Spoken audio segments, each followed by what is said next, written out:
పెద్దపల్లి జిల్లా కేంద్రంగా తెలంగాణ రాష్ట్రంలో ఉన్నటువంటి సంవత్సర కాలంగా రేవంత్ రెడ్డి గారి నాయకత్వంలో ఉన్న ఈ ప్రభుత్వం యువ వికాసం కింద తీసుకున్న అనేక కార్యక్రమాల్లో భాగంగా గ్రూప్ 4 కు సంబంధించినటువంటి 8,000 మంది చిల్లర ఉద్యోగస్తులకు నియామక పత్రాలు ఇవ్వడంతో పాటుగా గత సంవత్సర కాలంగా రాష్ట్ర వ్యాప్తంగా తీసుకున్నటువంటి 55,000 ఉద్యోగాల నియామకాలకు సంబంధించి లేదా తెలంగాణ ప్రభుత్వం తరపున గత సంవత్సర కాలంగా ఉపాధి అవకాశాలను మెరుగుపరిచే కార్యక్రమాలను చెప్పడానికి తెలంగాణ ప్రజా పాలన వారోత్సవాల్లో భాగంగా పెద్దపల్లికి వచ్చేసినటువంటి గౌరవ ముఖ్యమంత్రి గారికి ఒక్కసారి గట్టిగా అందరూ చప్పట్లు కొట్టి స్వాగతం చేయాల్సిన సందర్భంగా కోరుతా ఉన్నాను. అదేవిధంగా వేదిక మీద గౌరవ ఉప ముఖ్యమంత్రి గారు ఆనాడు తెలంగాణ సాధన తర్వాత 10 సంవత్సరాల ప్రతిపక్ష టిఆర్ఎస్ పరిపాలనలో ప్రజలకు న్యాయం జరగాలని పాదయాత్ర చేసినాడు ఉప ముఖ్యమంత్రి బట్టి విక్రమార్క గారు. ఈ జిల్లా ఉమ్మడి జిల్లాకు సంబంధించి సీనియర్ మంత్రి గౌరవనీయులు శ్రీధర్ బాబు గారు, మన జిల్లా ఇన్ఛార్జ్ మంత్రి ఉత్తమ్ రెడ్డి గారు, తెలంగాణ ఉద్యమకారుడు ఆనాడు మంత్రి పదవికి రాజీనామా చేసిన కోమటిరెడ్డి వెంకటరెడ్డి గారు, గౌరవనీయులు పొంగులేటి శ్రీనివాసరెడ్డి గారు, ఇప్పుడే మాట్లాడి వెళ్ళిపోయినటువంటి తుమ్మల నాగేశ్వరరావు గారు, గౌరవ రాష్ట్ర కాంగ్రెస్ అధ్యక్షులు మహేష్ కుమార్ గౌడ్ గారు, ఎమ్మెల్సీ జీవన్ రెడ్డి గారు, పార్లమెంటు సభ్యుడు సోదరుడు గడ్డెం వంశీ గారు, ప్రభుత్వ విప్పులు లక్ష్మణ్ కుమార్ గారు, వినోద్ గారు, శాసనసభ్యులు, మీ అభిమాన నాయకుడు స్థానిక శాసనసభ్యుడు విజయ రమణారావు గారు, వేదిక మీద ఉన్న పెద్దలు అందరికీ కూడా, డాక్టర్ వివేక్ గారికి, ప్రేమ్ సాగర్ రావు గారికి, కవంపల్లి సత్యనారాయణ గారికి, మేడిపల్లి సత్యం గారికి, అందరి జిల్లాకు సంబంధించి ప్రతి నాయకుడికి ఇక్కడికి విచ్చేసిన అందరికీ నమస్కారాలు తెలియజేస్తా ఉన్నా. విద్యార్థి నాయకుడిగా ఆనాడు ఉద్యోగాలు కావాలనే సందర్భంలో అనేక పోరాటాలు చేయడం జరిగింది. తదుపరి కరీంనగర్ లోక్సభ ప్రజల ఆశీర్వచనంతో పార్లమెంటు సభ్యుడై తెలంగాణ సాధనకు సంబంధించి పోరాటం చేశాం.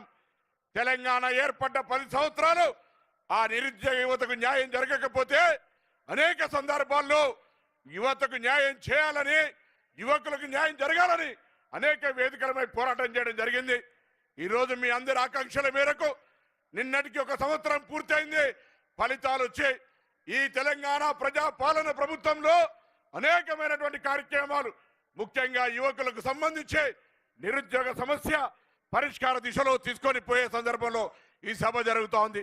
ఇక్కడికి వచ్చినటువంటి నా సోదరులు, రాజకీయంగా కాంగ్రెస్ పార్టీ కుటుంబ సభ్యులు లేదా ఈరోజు తెలంగాణ ప్రభుత్వంలో ప్రభుత్వ పనితీరును పనిచేసే ఉద్యోగస్తులందరూ ఒకటి గమనించాలి. తెలంగాణ ప్రజలకు ముఖ్యంగా ఆకాంక్ష, ఆత్మగౌరవం. గతంలో మన యొక్క అంశాలను చెప్పాలంటే కూడా నేతృత్వంగా అణిచివేసే పరిస్థితి ఉండే. కానీ ఈరోజు తెలంగాణ ప్రజల యొక్క ఆకాంక్షలకు, ఆత్మగౌరవానికి ప్రతీకగా ప్రజాపాలన మంచి ప్రజాస్వామికంగా కొనసాగుతూ ఉంది. ఈ పరిస్థితుల్లో గౌరవ ముఖ్యమంత్రి గారికి ఇంతకుముందు మా గౌరవ శాసనసభ్యుడు విప్పు గారు చెప్పినట్టుగా ధర్మపురి లక్ష్మీ నరసింహస్వామి టెంపుల్ మన వేములవాడకు వచ్చినారు. రాజరాజేశ్వర స్వామి ఆశీర్వచనం నిండుగా ఉండాలని కోరుకుంటా ఉన్నాం.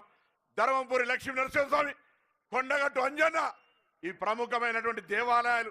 కాళేశ్వరం గురించి నేను చెప్తే తప్పైతే శ్రీధర్ బాబు గారు చెప్తారు. ఈ 2 దేవాలయాలకు సంబంధించి దయచేసి సమానంగా వాటికి సంబంధించి చాలా పవర్ఫుల్ కొండగట్టు అంజన్న పాదయాత్రలు మీరు వచ్చినారు.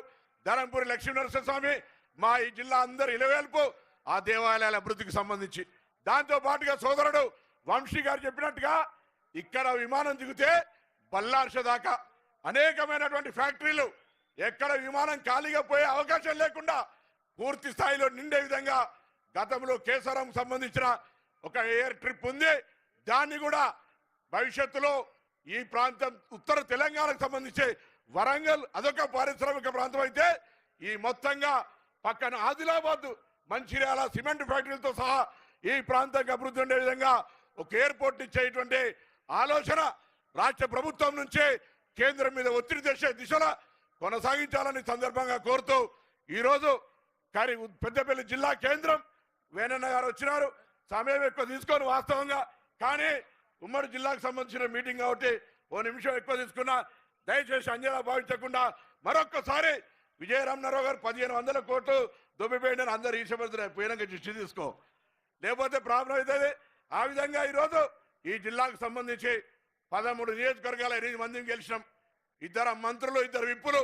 ఈ జిల్లాకు సంబంధించి గతం కంటే బరాబర్గా డెవలప్మెంట్ గౌరవ ముఖ్యమంత్రి గారు, ఉప ముఖ్యమంత్రి గారు, ఇన్ఛార్జి మంత్రి సహకారంతో కరీంనగర్ జిల్లా అన్ని రంగాల్లో అగ్రభాగాన నిలిపే బాధ్యత అందరం కలిసి మా అందరితోనే మాట మనం చేస్తూ మరొకసారి నమస్కారం చెప్తూ సెలవు తీసుకుంటా ఉన్నాను. ధన్యవాదాలు సార్. ఐటీ అంటే కేవలం ఇన్ఫర్మేషన్